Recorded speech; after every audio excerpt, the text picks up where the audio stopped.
Kape! Isang inuming gawa sa mga buto ng halamang kape na inihahalo sa mainit na tubig. Pangkaraniwan sa ating mga Pilipino ang pag-inom nito bilang pagising tuwing umaga bago pumasok sa trabaho o sa eskwela.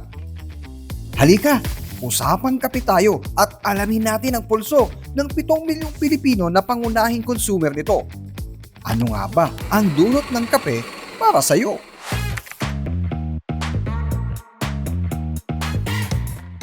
Yes.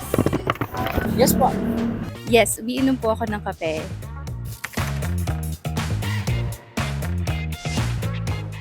Every morning to start the day. Umaga at hapon. Umiinom po ako ng kape tuwing umaga.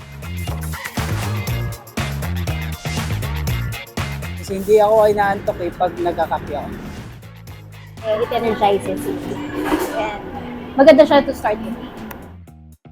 Tinutulungan talaga ako maging gising at saka maging alerto. At saka nakaka-relax din siya kahit medyo nakaka-hyper ng konti. Pero nakaka-relax pa rin. Mas prefer ko siya kaysa yung inaantok talaga.